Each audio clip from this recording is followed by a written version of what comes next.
રાધે કૃષ્ણ રાધે કૃષ્ણ રાધે રાધે રાધે રાધે કૃષ્ણ રાધે કૃષ્ણ રાધે રાધે મિત્રો કેમ છો? જય શ્રી કૃષ્ણ. આજે આપણે મેથી ચોખાની રંગીલી ખીચડી બનાવવાની છે. તો રંગબેરંગી શાકભાજી નાખવાના છે અને સૂકી મેથી લીધી છે, દાળ છે, ચોખા છે. 2 વાટકી ચોખા, અડધી વાટકી દાળ, અડધી વાટકી મેથી. 2 નંગ બટાકા લીધા છે, સમારી સરસ રેડી કરી દીધા. 2 નંગ ડુંગળી છે એ બી સમારી લીધી. 1 ગાજર સમારી લીધું છે, 1 શિમલા મરચું છે, 1 ટામેટું છે અને સૂકું લસણ છે. જે બી મસાલા સૂકા કરું એ પૂરો વિડીયો તમારા જોડે શેર કરું છું. બનાવવાની રીતે આપણે ચાલુ કરીએ. સૌથી પહેલા દાળ ચોખા બધું ધોઈ નાખવાનું. તપેલું લીધું છે, એના અંદર આપણે ચોખા નાખી દેવાના છે. આ દેશી ચોખા છે ડાંગરના, તમે જે હોય વાપરી શકો છો. ચોખા પછી દાળ, પછી સૂકી મેથી લેવાની છે. જેને સાંધાના દુખાવો હોય એ મટી જાય અને સેહત પણ બહુ સરસ રહે. આવી રીતે સરસ મિક્સ કરી દીધું છે. હવે આપણે આને ઘસીને 4 પાણી હું ધોઈ નાખવાની છું. હવે આપણે ચોખા દાળના અંદર પાણી રેડી દેવાનું છે.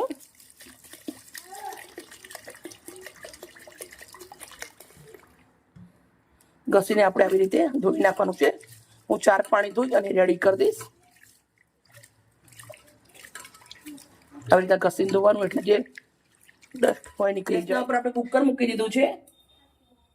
2 ચમચા અંદર સિંગ તેલ નાખું છું. તમે નોર્મલ જે તેલ ખાતા હોય પણ નાખી શકો છો. થોડું વધારે છે એટલે થોડું તેલ વધારે લીધું છે. 5 નંગ લવિંગ છે અને હવે 1 ચક્રી ફૂલ છે. પછી જીરું થોડું, થોડી રાઈ, 2 તમાલપત્ર ટુકડા કરેલા, 1 ચમચી ભરીને હિંગ નાખું, 2 ગાંઠ સમારેલું લસણ, 2 નંગ મોટા મોટા ટુકડા કરેલા ડુંગળી, 2 નંગ બટાકા, 1 નંગ ગાજર, 1 શિમલા મરચું. મિત્રો આ બધું કટિંગ કરેલું હોય ને સમારેલું તો એકદમ ઝટપટ બની જાય. એટલે બધું તૈયાર કરીને રાખ્યું હતું.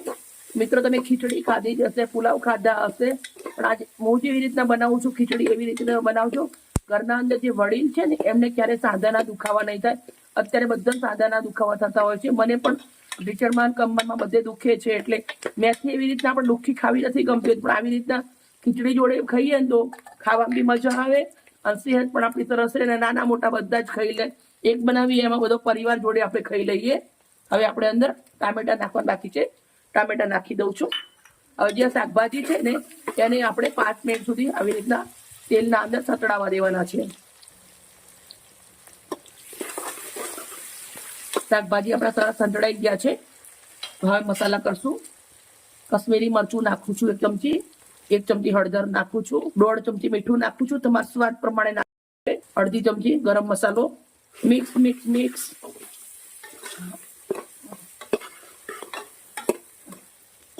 હવે આપણે જે દાળ ચોખા ધોયેલા છે મેથી બધું એ નાખી દેવાનું છે. હવે દાળ ચોખા નાખ્યા પછી મસ્ત મિક્સ કરી દેવાનું છે. હવે આપણે આને 5 મિનિટ સુધી આવી રીતે પહેલા સંતળાવા દેવાનું છે. ચોખા દાળ અને મેથી બધું આવી રીતે શાકભાજીના અંદર મિક્સ કર્યા પછી 5 મિનિટ સુધી આવી રીતે સંતળાવા દઉં છું. તરત પાણી નથી રેડી દેવાનું. આપણે 5 મિનિટ થઈ ગયા છે, ચેક કરશું. આવી રીતે સરસ મજાનું મિક્સ કરી દેવાનું છે. હવે આપણે અંદર પાણી રેડવાનું છે. તો જેટલા દાળ ચોખા છે એનાથી 1.5 ઇંચ જેટલું ઉપર પાણી રેડીશું. આપણે કુકરના અંદર દાળ ચોખા હોય એનાથી 1.5 ઇંચ જેટલું ઉપર રહે એટલું પાણી રેડવાનું.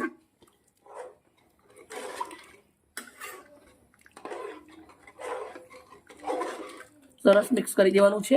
અને તમે જોઈ શકો છો આપણે 1 ઇંચ જેટલું છે. થોડું પાણી નાખવું પડશે. થોડું પાણી નાખી દઉં છું.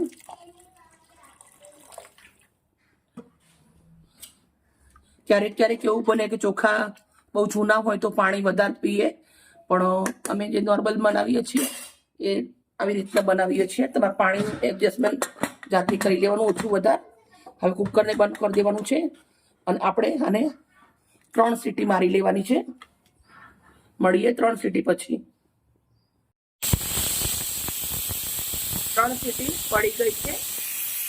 હવે આપણે આને 5 મિનિટ ઠંડુ થવા દેશું, પછી આપણે કુકર ખોલીશું. મિત્રો તમે જોઈ શકો છો આપણું મસ્ત મજાની ખીચડી રેડી થઈ ગઈ છે.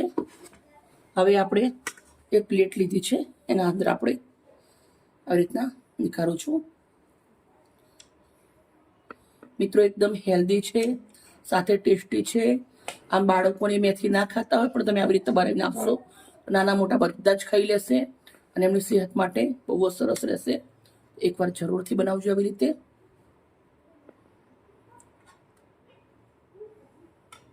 આપણે ગુજરાતી લોકો ખીચડી હોય એટલે દહીં વગર ના ચાલે. તો જુઓ મસ્ત મજાનું એકદમ મસ્કા જેવું ઘરનું જમાયેલું દહીં છે.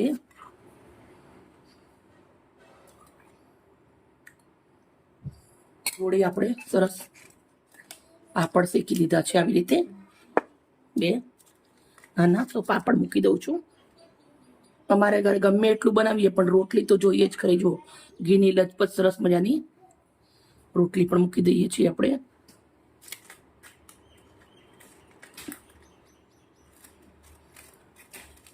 ગરમા ગરમ ખીચડી ઉપર મસ્ત દેશી ઘી, જોડે સરસ મજાનું ગ્રીન ચીલી એક. મિત્રો એકદમ સિમ્પલ ટેસ્ટી હેલ્ધી ડિશ બની રેડી થઈ ગઈ છે. અમારી વિડીયો સારી લાગે તો પ્લીઝ એક લાઈક કરજો. ઓકે બાય, કાલે મળીશ નવી રેસીપી સાથે.